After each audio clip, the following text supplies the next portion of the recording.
New Mexico Grass tells the story of cannabis in the land of enchantment. From the Llano Estacado to Shiprock, and from the Sangre de Cristos down the Rio Grande and past Mesilla, the story of New Mexico is alive with culture and wisdom, and cannabis has long been a part of that tale. Please join us as we sit down with our friends and neighbors across this great state, and let's learn what they have to say.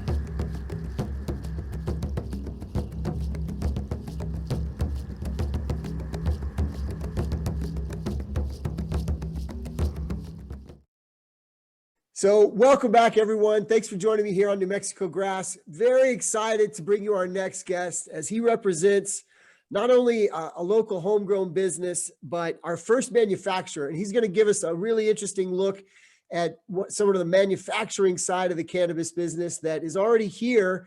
And the company that our guest, Alex Spray-eich, represents, Bhang Chocolates, has, as he says, deep roots here in New Mexico.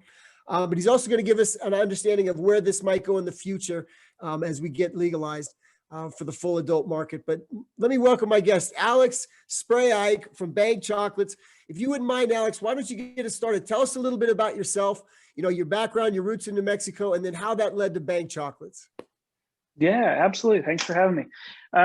So Alex, I grew up in Taos, New Mexico. I was born and raised there. Went to school there through high school, and then moved on and got a couple degrees through UNM. Married and been in Albuquerque since then. So long roots for myself in New Mexico, as well as the company that we started, which now is CDP, the license holder as a manufacturer. We were the first third-party manufacturer to reach out to the state and start to develop this dialogue of a licensure group for New Mexico to have manufacturers involved. And at that time, that wasn't around. There was only about 7,500 patients in the program at the time. So it was very small. And we had to be employees of every producer that we worked with. So there wasn't an individual manufacturing license at the time. I was actually employed by, I think at our height, probably about 12 different LNPPs. So it was a lot of background checks and a lot of kind of duplicate paperwork and a hard thing to figure out, but we were working with the laws and the rules as they were changing. Your accountant must have loved that, right? Yeah, everyone loved it. I mean, it was a headache. We were super lucky in that we had been doing chocolate for about a decade before we made that transition and started reaching into the cannabis world. We had a non-medicated chocolate company up in Taos, and then here in Albuquerque doing chocolate and gelato, working with like Whole Foods and La Montanita Co-op and places like that. So it gave us a really good background and knowledge in, industrial kitchens and commercial kitchens and how to produce high quality, safe food product. You're right.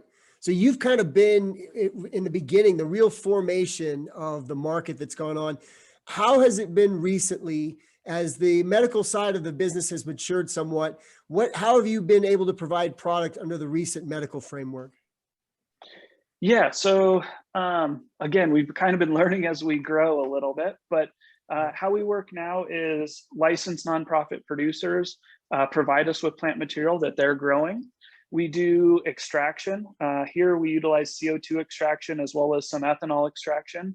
And we'll turn out anything from a full spectrum oil to a distillate. That'll go off for lab testing. We'll then infuse the chocolate products or our derived gummies or distillate pens or whatever product we're making. And it'll go back to those LNPPs to be sold to patients in their retail locations. Gotcha. Now that we've got this new market coming very soon, this new legalization market, and we have this micro license component, and that's something that we here at New Mexico Grass are huge fans of. We're going to be participating in it.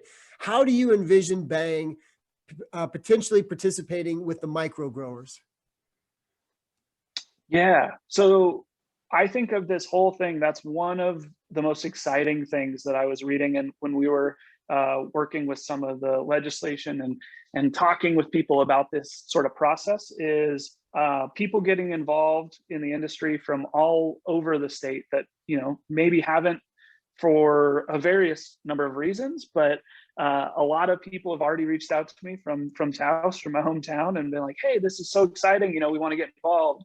Or we're getting calls from people like, Cuba, New Mexico, and random little towns that I've driven through my whole life living in the state. And it's really exciting to see people excited about a new opportunity. And, a lot of people, job growth in New Mexico is tough, and it's always been tough. And I think this industry can really breed kind of like a good foundation to bring a lot of people up with it. It's an emerging market all over the country, and I'm excited that New Mexico is jumping on board and being pretty progressive in its thoughts and its ideas. We completely agree. Yeah, so to get a little bit to your point, again, being super excited about the microgrows, I think for us personally as a manufacturer and not growing our own plant material, right, using our current relationships with LNPPs to provide that plant material, I think manufacturers are a great outlet for microgrows in that you would be providing the starting material for a lot of either manufacturers that are already out there or new manufacturers that want to make products and aren't putting in the facilities to grow plant material. Right. No, it's a very interesting opportunity. I think a lot of people are starting to key into how interesting this is. A lot of people I talk to about edibles, they wonder, how do you go from the plant material that you were just talking about receiving from a grower? How does that turn into an edible chocolate bar, for example? How does that process work? Yeah, so a variety of different ways. It depends on the product it's going into, but kind of the 30,000 foot view of it is we take that plant material, we run it through, like I said, we use CO2 extraction or ethanol extraction. So those are our two solvents that we would use. Yeah. We chose early on to use CO2 for a lot of reasons. One, it's a non-volatile gas, so we don't have to worry about an explosion, which was huge for us. Being quality, consistency, and safety at the mantra of when we started the company and we run everything through, we didn't want to put people at harm's way in terms of production. So we'll do an extraction on the product. We'll harvest the kind of raw oil from the plant, and that includes a lot of the plant fats and waxes, as well as the larger cannabinoids like THC and CBD. We'll process in our lab to refine out whatever it is we're looking for. So if we're going to try and remove some of those fats and waxes, leave more just the THC. If we're going to take it all the way to a distillate, so a real high potency oil with low terpene content and low flavor, we'll do that. Yep. That goes out for lab testing. Once we get that back, we have the numbers and know how we can accurately dose our chocolate bowls. Then we'll run into any product that we're going to do. If it's a chocolate bar or a gummy, it'll get infused into those products using our dosing math. Sure. And then we'll also do intermediate testing, which is we'll take some portion of every batch that we do and do spot check sampling. So we'll send that out for lab testing to make sure that our procedures that we follow every time, our standard operating procedures, yield a really consistent product, which I think has been our biggest saving grace and the thing that's probably kept us around in the medical industry so long is having a very consistent chocolate product where you know what you're going to get every time you eat it. And because patients especially, they have lives that they're trying to live, and they have families and jobs, and they need to know how that's going to act with their body. Right. So we take a lot of pride in that, and we work really hard to make that consistent product that way. Now, with the manufacturing process like that, you must have a lot of interesting jobs. What are the typical kinds of jobs that you hire for at Bhang? Everything. Honestly, we've everything a small company would have, right? So you need an accountant for sure in the medical cannabis space. It's a really kind of difficult thing to navigate at times, and you want to do it correctly.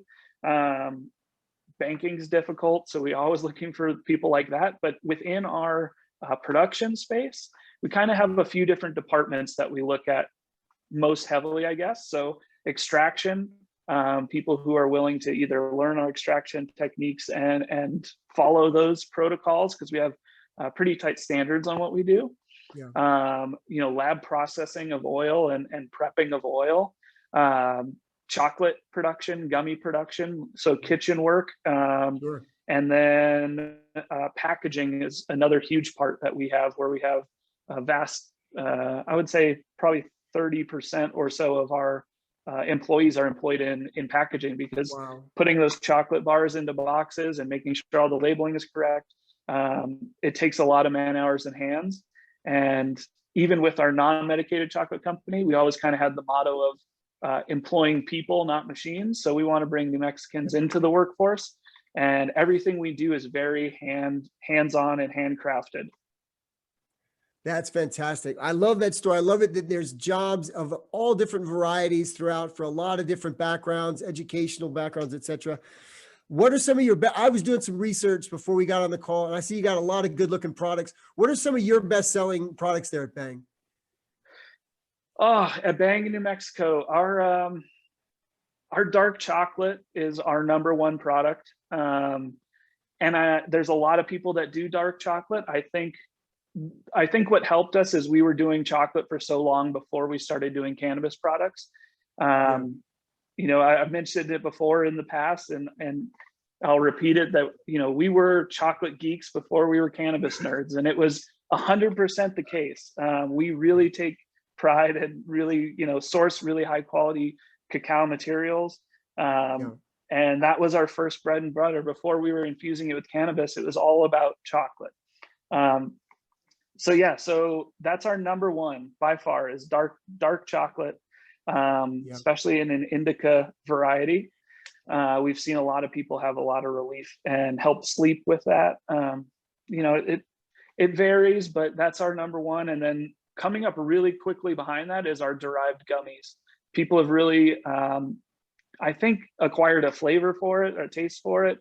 It's a real robust flavor, but the consistency is nice. We've, not as big a melting issue, even though gummies will melt, but chocolate is much easier to melt, right? So I think that's been our #2, quickly approaching. That's awesome. I can't wait to try them both out. Yeah. Alex, I really appreciate your time today. Do you have any final thoughts you'd like to leave us with on what you think the future of cannabis might look like in New Mexico? I think it's going to be a really good thing for a lot of New Mexico. It's going to have its ups and downs a little bit. I'm sure it'll have some growing pains, and people will, there'll be some frustrations, I think, across the board. But in general, I think it's going to be awesome. I'm super excited for people to get involved in the industry. I'm excited for a lot of my friends that I grew up with are going to be now working with us, and that's super cool. I love seeing a good thing happen for New Mexico, and I think this was a really big step that New Mexico took. And I'm excited to see him doing it while we did. Yeah, I think it's gonna be great. Awesome. Alex Spray-eich from Bhang Chocolate, New Mexico. I really appreciate your time today. And thanks to all of you out there for joining us here on New Mexico Grass. We look forward to seeing you on the next episode. Take care, everyone.